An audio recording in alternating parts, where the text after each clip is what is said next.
This is Sports Talk with Steve Jones, a Seven Mountains Media production, your daily talk show with the voice of Penn State football and men's basketball, featuring interviews with special guests. Now here's your host, Mr. Steve Jones. All right, here we go, Kyle. Opening day at training camp is today, with the opener September 2nd, this being August 2nd. Time to get to work and get ready. I did laugh with Jack Ham about this. They've added 4 walk-ons to the roster, and one is a quarterback. And they needed another quarterback in there. You just can't. Someone in the room. Yeah, but you also are going to need somebody to run scout team plays, things like that. So I was laughing with Jack, and I said the young man they added was a guy by the name of Jack Lambert. So said he's not going to wear 58. He's going to wear 19. But look, there's excitement about it. Yeah. I mean, I hear it everywhere I go, and I've been a lot of places in the last few months, and I'm not done yet. No, you are not. But you are, of course, always here. Yes, always here. Yeah, I still have to go to Hershey and Pittsburgh. Could be worse locationally. Could be worse to go to. Not bad in fact, at all. The place in Hershey Yeah. they're talking about looks like really nice. It's not downtown. It's out a little bit. Okay. It's very nice. Make sure to go pick up some chocolate while you're there. Well, you just let me know what your order is, and we'll go from there. But look, what's exciting about this team is to me the depth. And that's the great job that they've done, is building the depth of it.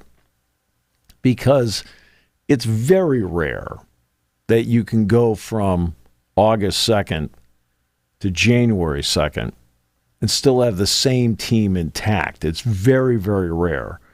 It can happen, but there are going to be times along the way where you get a bump, a bruise, a problem, whatever. I mean, something as simple as last year, Penn State played the Rose Bowl, but played the Rose Bowl without Olu Fashanu, played the Rose Bowl without Landon Tangwall, played the Rose Bowl without Parker Washington. Hey, those are 3 key guys that you have that you began the season with and were critical to what you were trying to do during the course of the season. That's just an example, 3 examples. Other guys that bumps, bruises, were in, out, things like that. It's just hard to negotiate all that. You can negotiate it by having great depth. I'm somebody that is a believer in, yes, there's a starting team. And this is how things have changed. There's a starting team, but then there are guys that play so often, to me, they're starters as well. So let's take the example of the secondary.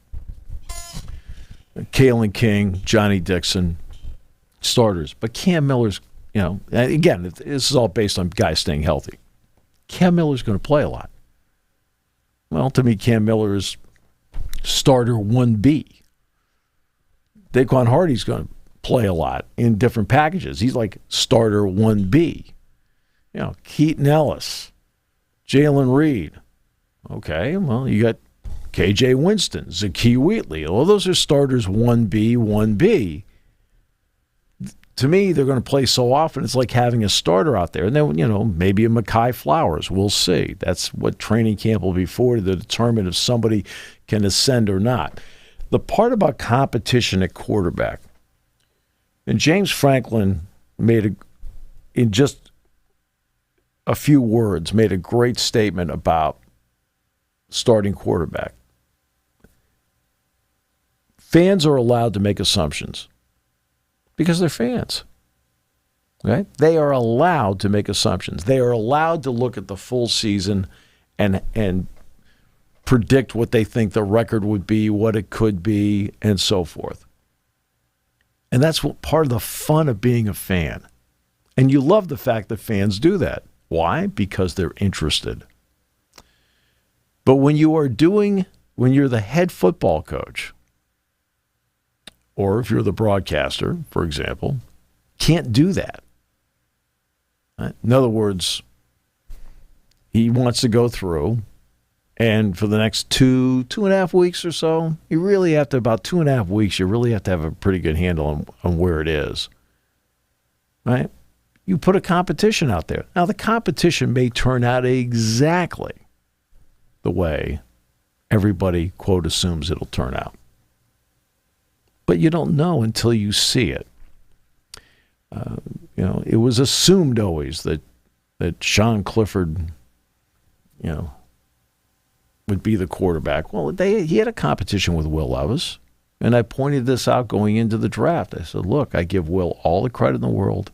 Did a great job at Kentucky for the most part, threw too many interceptions. Has a lot of great physical attributes at quarterback, right? Big arm, release, right? And people, of course, were saying, well, look, high draft pick, they picked the wrong guy. Well, I was there watching it every day. They didn't pick the wrong guy. Just based on the body of work in that particular moment. I mean, were there days where Will was better than Sean? Yes. But were there weeks where Will was better than Sean? When the body of work at the end of the week, there was not one time that I looked at it and thought, geez, I wonder if maybe they ought to go that direction. When the week was over with, again, I don't have the same skilled eyes that James Franklin has. I don't have the same skilled eyes that Mike Yursich has, or Ricky Ronnie or whomever before. I don't, right? But I've been there enough where I think I have a pretty good idea of what I'm seeing. So their eyes are better, more skilled, more experienced than mine. But at the end of each week, I always thought that the guy that was one should be one. Right? But there was a competition. Trace McSorley and Tommy Stevens, there was a competition. Because everybody competes at every position. Because you want to see after 2.5 weeks, I've got a good idea this guy should be the starter. Well, you know what? To his credit, he's confirmed it. He's done nothing to lose the job. And I'm talking about every position. Left tackle, right guard, right? But there are guys that are going to play. J.B. Nelson is an interesting player. Venga Ioane is an interesting player who can play multiple positions. If everybody's healthy, what do you do with Drew Shelton? Drew Shelton stepped in last year, played very well at the left tackle spot when Olu was out. But the plan the last year was for Drew Shelton to redshirt. Remember, you can play 4 games in the regular season and still be redshirted. The bowl game no longer figures into the 4. So he can play a third of the season. The question will be do you play him more in the third, or do you stick to, if everybody's healthy, if Caden Wallace is doing well, Olu's doing well, whatever the situation may be, do you consider the possibility that this will be the redshirt year and still have 3 years of eligibility remaining? Those are interesting decisions that you make as a staff. Hunter Norzad makes the move from guard to center. I think he'll do a good job there. It gives you another experienced hand there to go with Tangwall being back, Sal Wormley being back. I mentioned Ioane. I mentioned J.B. Nelson. And then the kids. A lot of people are talking about Birchmeyer and Williams. In the spring, were they ready to go out and play a college football game on September 2nd? No, but you're not supposed to. Well, let's just see how much they've progressed and where they stand at the start of camp this week and see how it progresses for them. Just, you're talking depth here. You're not talking starters. You're talking depth. The defensive line, James will talk, I'm pretty sure, about, everybody knows the end part. Adisa Isaac, Chop Robinson, right? You've got Amin Vanover and Denai Dennis Sutton. You feel really good about those 4 guys. Really good. People have asked about the tackles. There's no question. Ellies is the leader there. He is the leader of the group. He is the emotional leader, the vocal leader, and physically is the experienced leader. Keziah Izzard, he has experience. Right? Zane Durant, I thought, made really, really nice strides in the spring. But they can go maybe 6 deep there. I mean, I'm talking about 3 deep at the 2 tackles, 6 guys there. I mean, like a Jordan Vandenberg, for example, is another guy that you look at and go, okay. But you feel like they have guys that can play there. You're going to get Elsdon back to go with Kobe King. You've got Abdul Carter. I heard he was a pretty good player. Just maybe a little bit. Right? But I also think a guy that has a chance to really break out this year is Curtis Jacobs. Again, this is all with the ability to stay healthy. Jacobs is the kind of guy that can play all three downs. I think he's become very good against the run, utilizes his speed really well. He's very good against the pass, and he's also become very good at timing up blitzes and scraping off a blitz. Those are three areas right there, right off the top, that make him a quality player. And then the depth part of it. I thought Tamir Robinson had a good spring, especially considering he did not play at all in 2022. And he shook off a little bit of rust, and as time went, he went, chance to be good. And, of course, Tony Rojas, everybody's talked about him. Tony Rojas knows how to play. But there are also some other guys that, I want to see a couple of the other freshmen that are coming in as well, like Keys and people like that, just to see how they are. And I've thrown out a lot of names here, but there's a reason why I've thrown out a lot of names. Because, going back to your first point, they're deep. Right. There are a lot of names that can play. The wide receiver part, now that's going to be interesting. It's not as if they don't have guys who can't play. Keandre Lambert-Smith can play. I thought Trey Wallace was the best-looking receiver to me in the spring. Omari Evans came on, did well. They've added in Dante Cephas. And from the moment I heard he was transferring in, my first thought was that's exactly the kind of guy they needed. He will not be a take-the-top-off guy. Fine. Right? They've got guys that can take the top off. Omari Evans can take the top off. Keandre Lambert-Smith can take the top off. Trey Wallace can take the top off. Right? This guy, you throw the ball in the neighborhood, it's his. It's not yours. It's his. He'll fight you like a dog to get it.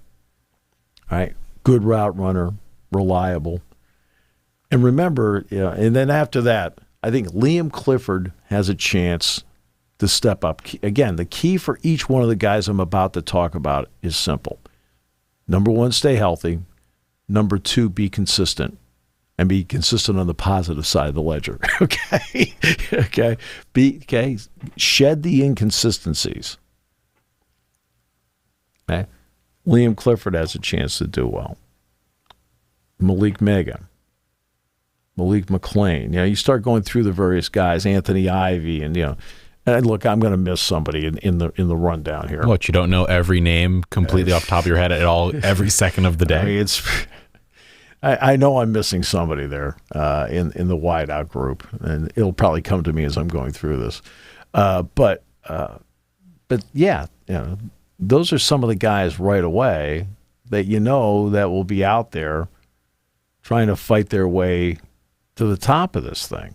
And then the tight ends, you've got a guy like Theo Johnson. You've got Tyler Warren. They're both available now to participate. Right? And I thought Khalil Dinkins, in their absence in the spring, where he had to take the majority of the reps, showed he was ready to be the third guy, both as a blocker and as a receiver. So that's why I feel so good about this team. They have the athleticism. They have the power. But above all, they have the depth. And, of course, they're going to have to be really good in the trenches the entire time. Now, what's going to happen with the kicking part? Okay, this is going to be an interesting part. So let's start with this. Tyler Duzansky is the snapper. I have complete confidence that Tyler will do it. Will do a great job both on punts and on placements. Fine. Holders, okay. All right, kickoff. Okay, so now we're going to get to the actual kicking part of it. So let's see how this plays out. Sanders Sahaydak is there. Had a little bit of experience in games last year. Okay. Alex Felkins, who is the transfer from Columbia. And that's Columbia from the Ivy League. I was kidding with it. I saw him on the golf course the other day. I was kidding with him. I said, oh, yeah. He says, He said, Mr. Jones, I'm Alex Felkins. I said, yeah, the transfer from Columbia. I said, and I mean the university. He's laughing. He's not from Bogota. He's not one of your soccer guys, Kyle. He may have played soccer at some point, right? We'll see how that plays out. You know, Alex Paquette at punter. Riley Thompson, the transfer from Florida Atlantic. Gabe Wosu. So that's going to be an interesting competition at the kicking spots where literally everything will be charted.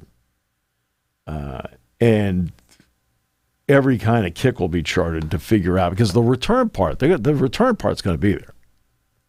I'm not worried about the return part. I haven't even mentioned Singleton and Allen, and now you got Trey Potts and Cam Wallace. Now, London Montgomery is still about, 11 months removed from a torn ACL, all right? But that's where Potts comes in. But you've got guys who can return it. That's not really anything that is a big-time issue. At least to me, it's not. The return part of it. I think they'll get return guys, and that will be an important part of what they want to do. The ability to adapt to how the clock moves, right? Penn State practices fast anyway. Penn State does not use a 40-second clock in practice. I think the clock they usually use is 28. Dang. Well, that gives you time. That gives you, an extra 10, 12 seconds, and it always gives you an extra time. So if you do need to make some sort of change, you've got breathing room here. Right, exactly. I mean, you're trying, in basketball, for example, I'll watch a basketball practice. The shot clock will be at 15. Let's go.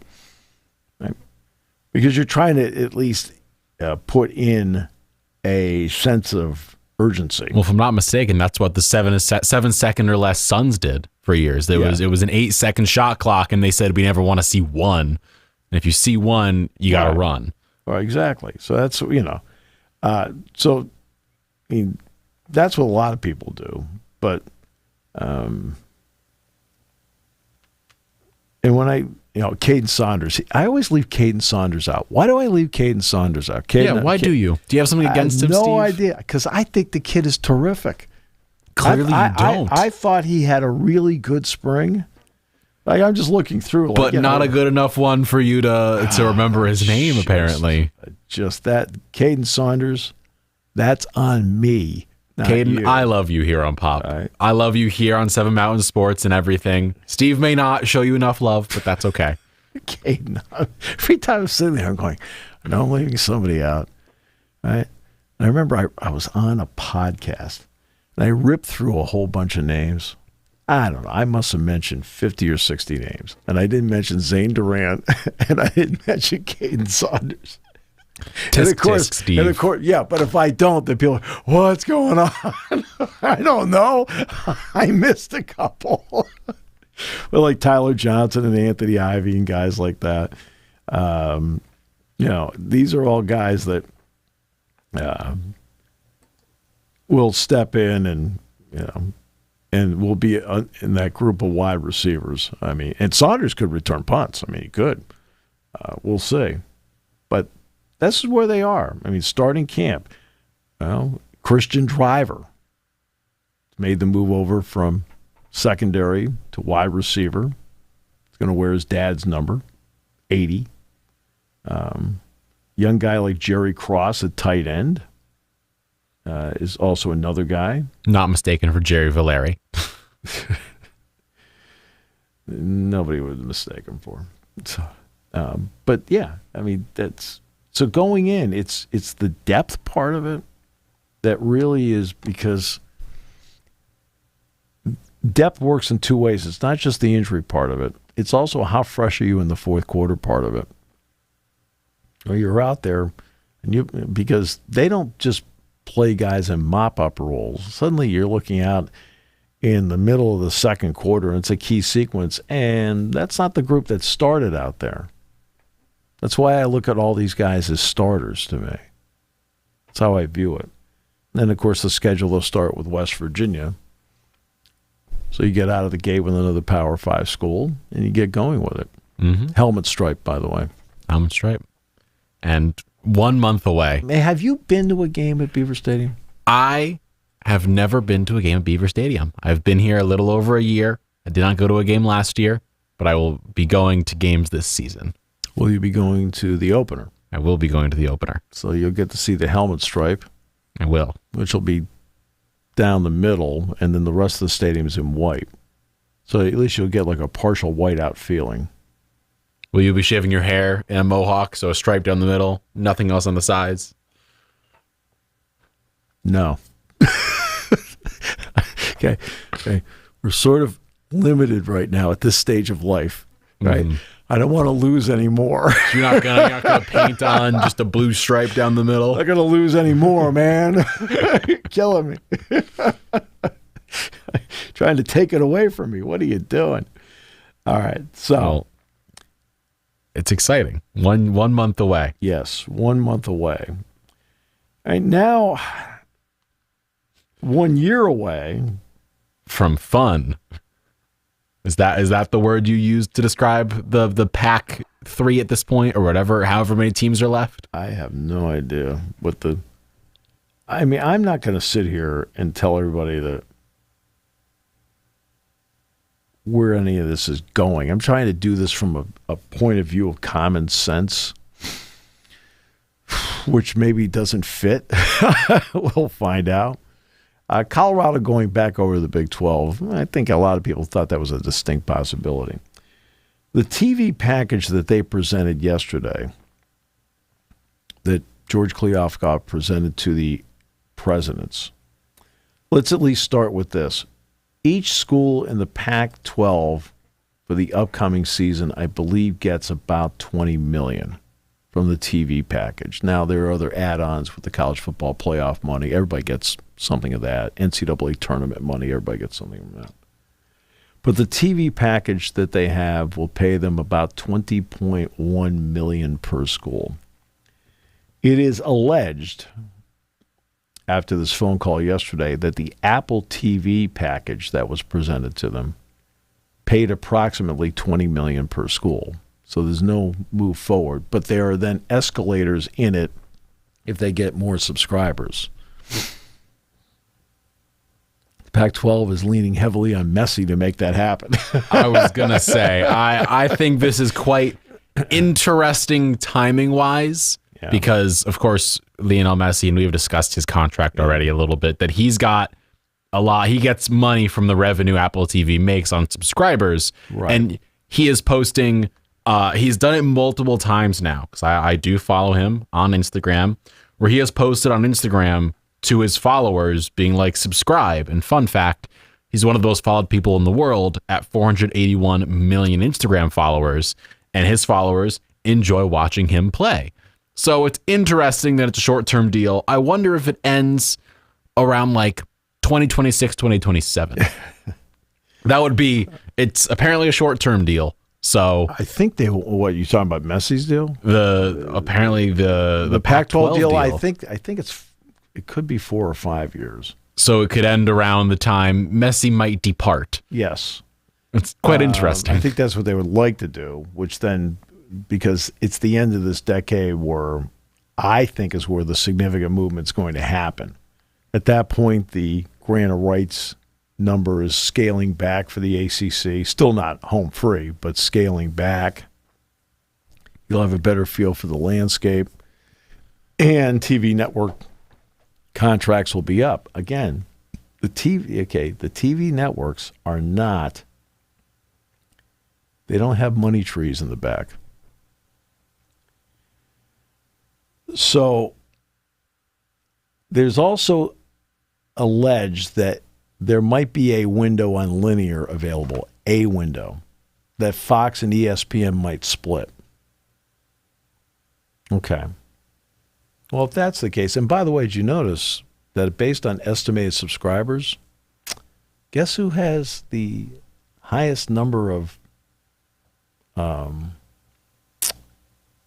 clearances on cable right now?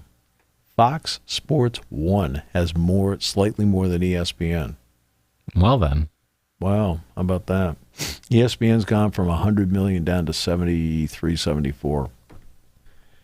Now, that's still a lot of people. Oh, yeah. Still a lot of households. But compared to the monster that it was with that 100 million number, that's a dramatic drop.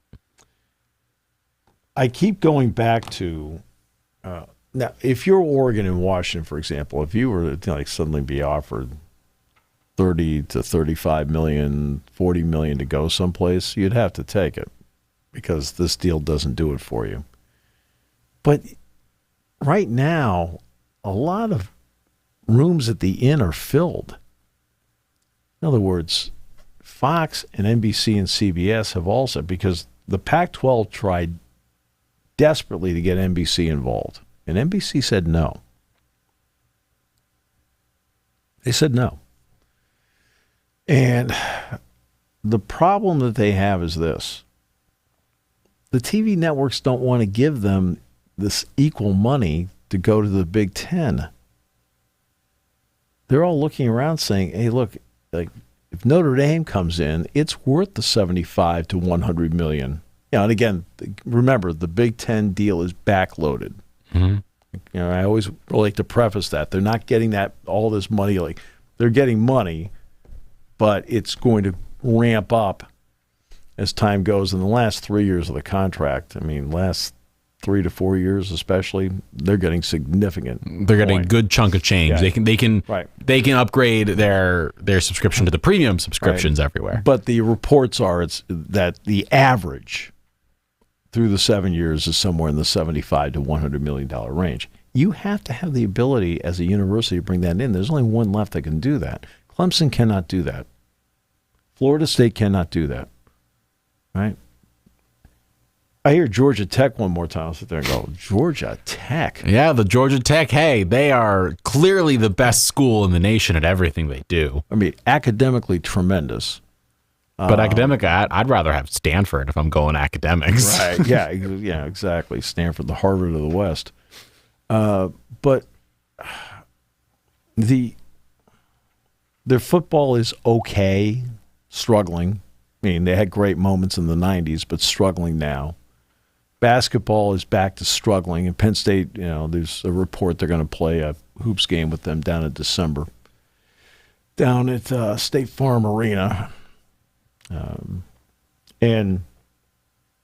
But everybody's, they bring the Atlanta market. It's like, well, guess who has the Atlanta market? Georgia does. Right? Georgia has the Atlanta market. Right?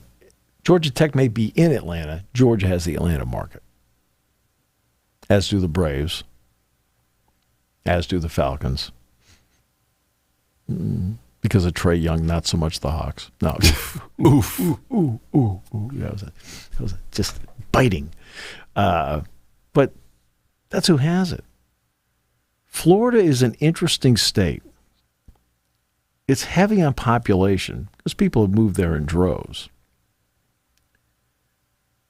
Sports-wise, the Jaguars have a following. The Bucks, if they're good, have a following. The Dolphins, if they're good, have a following. Florida's good. They sell out. Florida State. But I'll never forget doing that Orange Bowl game. The Orange Bowl game in 2006, 2005 season.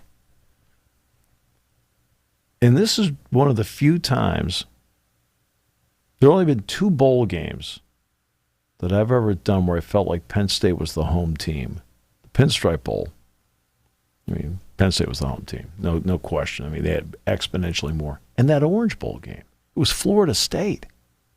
75% of the stadium, almost 80% of the stadium, Penn State fans. Now, I realize circumstances had come into it. Penn State had not gone to a bowl game 4 out of 5 years. Penn State's ranked in the top 5. There's excitement. They're Big Ten champions. Right? So the swell was like, hey, people have been waiting for years to go to something like this to get Penn State back into a major bowl game. Here they are, and they showed up. Florida State did not. And I thought that was interesting, that it was like that. And collegiately, who owns Florida? Probably Florida does. Florida, right? Second would be Miami. Maybe Miami, but Miami's in a tough spot, Kyle, because you notice that most schools that play off campus or in pro stadiums struggle with attendance. And there's a long list of them. Pitt. All right, so we'll keep it close to them. Pitt and Temple both do. Temple plays at the Link. Pitt plays at Acrisure Stadium. If they play Notre Dame or if they were to play Penn State, they can sell it out. Most other times, it's a real struggle for them to sell out Acrisure Stadium. Same thing with Temple. Miami has really struggled. I mean, it's up in Miami Lakes. It's way off campus. It's way off campus. I mean, I'm talking, I don't know, 20 miles. It's also a huge stadium. Hard Rock is gigantic. Yeah, it's slightly bigger than Acrisure. USF plays where the Bucks play, off campus. They struggle. Tulane, they've been playing in the Dome. I mean, I know they're not a major whatever, but it's a struggle for them. And when they in playing off campus, UCLA plays up at the Rose Bowl. It's a struggle for them. I mean, this is one of the reasons they made the move to the Big Ten. I mean, they played a game with South Alabama last year where they took a picture of it. There's nobody there. And it is from Westwood up to Pasadena. It's a trip. And they give away, Kyle, a lot of tickets, a lot of freebies they give away, and they still can't. Now, when they play USC, they had 77,000. When they played LSU, they had real big crowd. Not sellouts, close to sellouts, but big crowds. But they've, again, another off-campus situation. So anytime you're playing off-campus, it is a problem. There's something about playing on a college campus that means a lot. Where people come back, they see, it's the fall, you'll see the foliage, the campus, it brings back the memory, whatever, right? Playing on campus means a lot. Playing off campus, hey, we have a facility that's great. And then you end up busing your students, for example, over. Pitt buses its students over, Temple does, Miami does. I mean, all these schools bus their students. I don't know what UCLA does. I think they do. I'm guessing they bus them, but that's, you're right. As someone who attended a school with its stadiums on campus with Syracuse, as a student, I could walk to the Carrier Dome in, 10 minutes if I took my time. Right. It is right in the heart of campus. There is parking everywhere around it, and it's a hub. It is right there. It is in its location, and everyone comes to it, and you can come to it and walk around campus beforehand and do stuff there afterwards. And it's just an easy thing to do. But when you have to travel 20 miles to Miami Lakes from the stadium, students are less inclined to want to go because a lot of the time, you can get free buses, but let's be real now. It's 2023. Students are going to Uber everywhere and take that type of travel, and that costs a lot of money, especially in a Miami. It's going to cost a lot. And there's students are a lot of things to do down there. A lot of things to do that don't involve going to games. You can sit at home and watch the game. Right. So, and I saw this for years with Minnesota. It's really interesting now when you go to you broadcast a Minnesota game on their current stadium, which is right there on campus. I mean, I look out to my left, I can see Williams Arena, you can see the buildings, the whole thing. But they were, but I've done a bunch of games in the Metrodome, and it just same story. They had to bus them across the river, across the Mississippi River, get them to the game. Right? It's like, the one thing you don't want your fans to do, if at all possible, is you don't want to make them work to get to your game. Yeah. Okay, we're going to play over here. It's like, I got to go over there. I want to go to the campus. I want to, whatever it may be. A lot of students enjoy leaving a little early for a reason or another. Really? I hadn't noticed. Yeah. As somebody who attended a school where the end of the games, you kind of knew either you're winning by a lot or losing by a lot in pretty much every sport. Sure. You understood when you should leave. Yeah. And that when you hit that fourth quarter, if you're up by a lot or down by a lot of kids would leave, and because they want to get out of there sooner than later. And it's easier to do that when you can walk to your apartment versus having to sit outside, catch an Uber. By the time you get your Uber, the game will have just ended even though you left in the third quarter. Yeah. It's tough. Well, the other part, too, with the streaming part of it is this. And I brought this up earlier in the week, and I brought it up during the course of the summer. Streaming is apparently the future. I mean, I'm not going to lock it in. We'll see how things are. But streaming will be a part of the future, no question. Will it be the way? We can debate that. But at least, streaming is going to be a part of it, no question. So the NFL has decided to dip its toe in the water, as did the Big Ten. They dipped their respective toes in the water. And while MLS has put almost the entire foot in, there's still a little package on Fox, ESPN that MLS has. Yeah. Okay. But they put most of the foot in the water. The NFL's dipped a toe, Big Ten's dipped a toe. We'll see how the Big Ten plays out with the Peacock part. There'll be 8 games, including Penn State, Delaware, on exclusively Peacock. And it's not like they won't be on streaming. Like the game on West Virginia is on NBC, but it's going to be streamed on Peacock. I mean, but it's only going to be on Peacock for that. But I'm talking about exclusivity of Delaware, and it's be one of 8 games that will be exclusive. And the opening night of the Big Ten men's basketball tournament will be exclusively on Peacock. But they're just dipping the toe in. There's going to be 37 basketball games plus that opening night. 8 football games. Okay. The NFL did it with Amazon. They took Thursday Night Football, they decided to dip the toe in and see. While everything else is on Fox, ESPN, right, CBS, NBC, okay, the usual. Amazon Prime said, look, we think we can, the goal is, can we get 12 million to watch? Okay. They ended up averaging a very good number. So let's not say, oh, what a disappointment. But it was 9.7 was the average. Okay, that's not 12. But still, it's really, really good. But it's the NFL. Mm-hmm. It's the premium item. In other words, streaming still, quote, isn't there yet. Paramount Plus has lost 9 figures. Disney has lost 9 figures.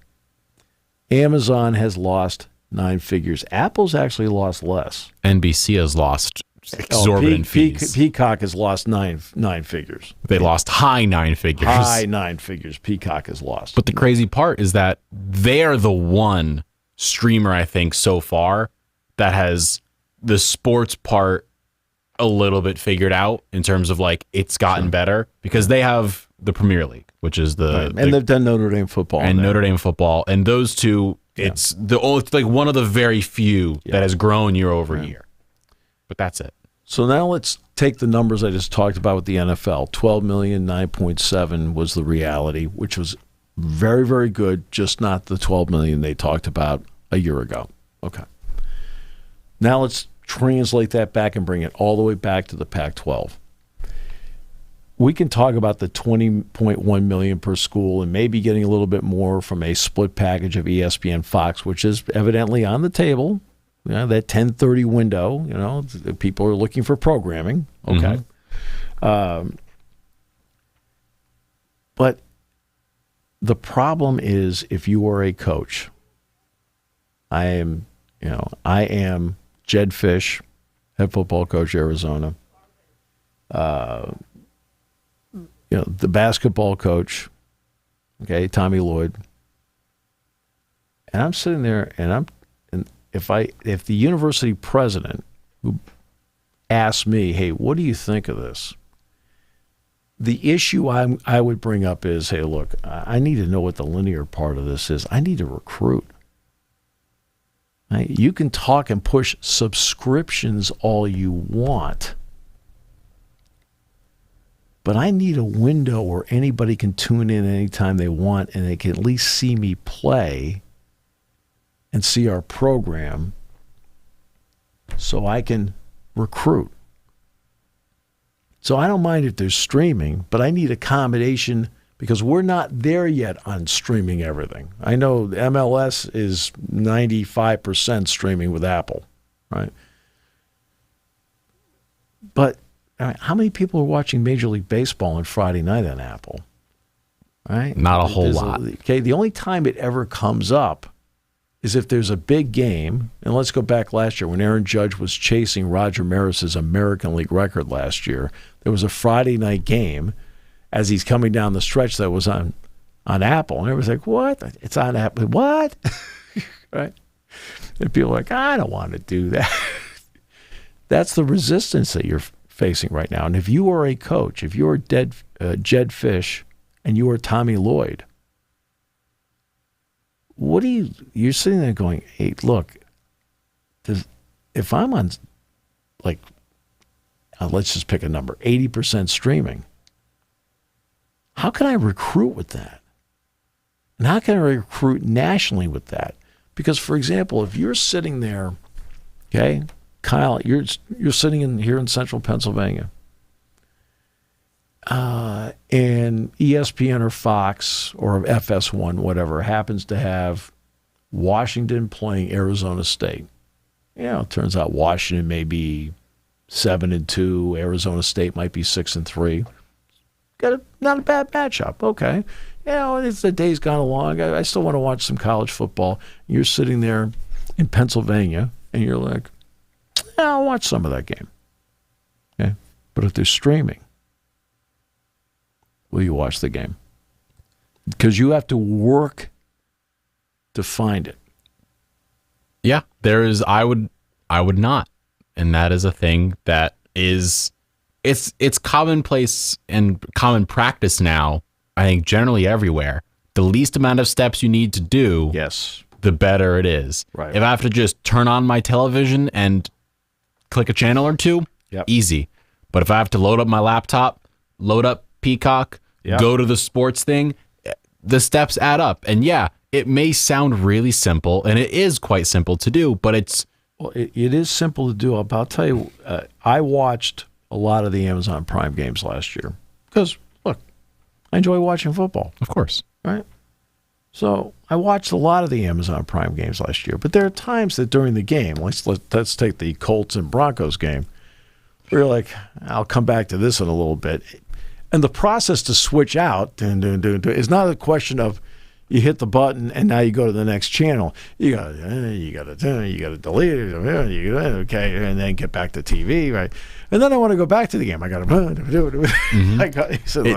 don't want to do this. It is an arduous process that takes longer than we would like it to, and so darn it, like they're gonna get the Steve Joneses of the world to come back because you're like, I would like to watch football, but those who just turned it on. But you're not going to get that anymore. I'll be honest with you, unless it's a really big game in the conference, I'm not going to go through the step of going to Apple TV to watch it. Yeah, I understand. It's something that to me is convenient. I mean, the big games are, for the most part, in the Big Ten and the SEC. Maybe there's a game in the ACC that's intriguing. Maybe, like Notre Dame plays Clemson or Florida State plays Clemson. But after that, there's not a lot of interest on my part. To me, the bigger games are the Big Ten, the SEC. Of course. And this is where I've already talked about what I think is the mirage of the Big 12. I give them all the credit in the world for getting a TV contract with Fox and with ESPN. I would like to point out there will be many more games on ESPN Plus than you realize in that package. In the world of streaming, people don't realize there's going to be a lot of games on ESPN Plus in the Big 12 package. The Big 12 should get all the credit in the world for surviving and getting a TV package that's worth $31.7 million per school. But let's be realistic now. since 2010, they have lost Texas, Oklahoma, Texas A&M, Nebraska, Missouri. They've replaced them with BYU, UCF, Cincinnati, and Houston. They also, didn't they lose Colorado and gain Colorado back as well? I decided not to go that route. They got Colorado, they brought them back. They lost and gained right, Colorado. That's a break even. I think what they added TCU in. Yeah, TCU. Are you telling me that the Big 12 in 2023, let's just go to next year, 2024, is better than the Big 12 in 2010? Could never be stated, no. You can't, okay? They've done the best they can, but what they've done is they've elevated a several group of 5 schools to get to a number. Houston is a good program. UCF is a good program. Cincinnati is a good program. BYU is a good program. TCU is a good program. Okay? But they aren't great programs. And they aren't big-name brand programs. Brands drive more than markets in college sports. Okay? Texas is a 50-state brand. Oklahoma is a 50-state brand. Nebraska, Texas A&M. Okay, this is what you lost. So you get credit for surviving, but you are not better. Okay? You get credit for surviving. You get credit for getting a TV contract, but you are not better. In fact, people can talk about, well, who's the third best conference? Well, let me put it this way. You might be the third best conference, but the ground you have lost, okay? It's like being in third place in 2010 and you're 5 games out, okay? Well, they're still in third place in 2024, but they're 15 games out. Mm-hmm. They are nowhere near, in both brand and TV value, what the Big Ten and the SEC are. Who do you believe would be higher? Who do you think would be considered better now, them or the ACC? Because I think they're probably now on par with each other in terms of just... If Clemson is better than any brand, and Florida State's better than any brand that the Big 12 has. After that, you do a slip. Miami is a better brand, and plus Miami's also an AAU school now, to their credit. They at least have the 5-game contract per year with Notre Dame. The other brands, and I say this again, with all due respect, I'm not trying to take shots at anybody, please. I'm trying to be realistic here. North Carolina is a terrific brand. And I'm talking about football, basketball. North Carolina is a really good brand that I would think in the ACC, if I were to pick the single most attractive school, that if it were a wide open competition, the first one I would go after would be North Carolina. That's me. If I had to pick a school, like you can only pick one, they're a free agent for a day, who would you absorb? I'd take North Carolina. Not a bad one. But after that, it's Pitt, it's Louisville, Syracuse, Boston College. I mean, Duke is Duke in football is like, okay. All right, Virginia Tech, Georgia Tech. It is a basketball conference that has some schools that do okay football-wise. Yeah. And it's just... I wouldn't even call it basketball conference anymore. It's more of a lacrosse conference now. I mean, but I'm just saying it's really good secondary brands. And again, I'm not trying to take shots at people. I'm just trying to realistically look at the landscape. There's only a certain group that's in the mega brand area. And most of them exist within now 2 conferences. Right. I mean, Penn State, Ohio State, Michigan, USC, okay? Alabama, Georgia, LSU, Texas A&M, Oklahoma. There is a select group of schools out there. Maybe in a certain year, Tennessee. Although they think much higher of themselves. The Vols think very highly of themselves. But that's the point, is there's only so many of these premier brands. Outside of those 2 conferences, you've got Clemson, Oregon, I think would be up there. of course, Notre Dame is above them, but like there's only so many of those. Oregon is a strong secondary brand. Washington is a strong second. There's certain brands that are strong secondary brands. Yes, which isn't bad. It means you'd have some you have to have some brand appeal.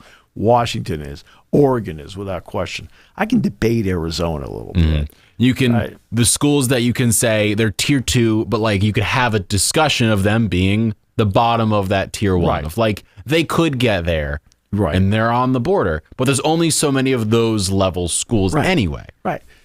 It's that's why when I was asked about scheduling, I was on a talk show yesterday about the Big Ten schedule. He said, we don't understand why Ohio State is not on both years and Michigan's not on both years. And I said, good question. All right. I said, I think I see what the networks are trying to do here. I mean, the networks want to have USC play Penn State, have USC play Ohio State, have USC play Michigan. I said, you notice the way the pattern I'm seeing with the schedule is that those 4, they play 2 of the other 3 each year. Okay, instead of doing the, quote, murderer's row, play all 3, play 2 out of 3 each year and kind of mix and match that way. That's their way of getting the brands to play each other without knocking each other out of the conversation to be in the college football playoff with the expansion to 12, because the idea is you want to get a minimum of 3 every year in. And boy, if you could have a really terrific year and get 4, if it gets to 16, maybe get 5. I mean, this is the goal. How many can I get to the college football playoff by playing 2 out of 3 every year? Right? That's smart because the networks need that. They're paying a lot of money for that, but you want to make sure that okay, Ohio State. Well, they got to play at Penn State. They got to play at USC. They're going to host Michigan. It's like people at Ohio State are going, okay, what else do we have here? Because you still have to play the Wisconsins, the UCLAs. And they always have that one game against the Oregons where it's like that game you could lose and that just tanks you. Well, you notice they dropped the Washington game. Mm-hmm. They dropped the Washington game. Because of that. They're getting to a point now where they need to conserve wins. Right. It's a weird way to say it, but that's the way it is. And again, the college football playoff is partially to blame for that. I go back to 2016 when Washington's non-conference schedule, Idaho, Portland State, Rutgers. Anyone who has to go to Piscataway deserves an award. It's like you sit there like, but they got away with it. Mm-hmm. Well, they only lost 1 game, and that was the argument. They lost 1, Penn State lost 2. Okay. Got it. So in other words, like scheduled down. I mean, Alabama, the SEC, they have 4 non-conference games. Right? Alabama's not exactly killing itself in terms of the schools they schedule. Last year when they went to Texas, that was the first time since they came to Penn State in 2011.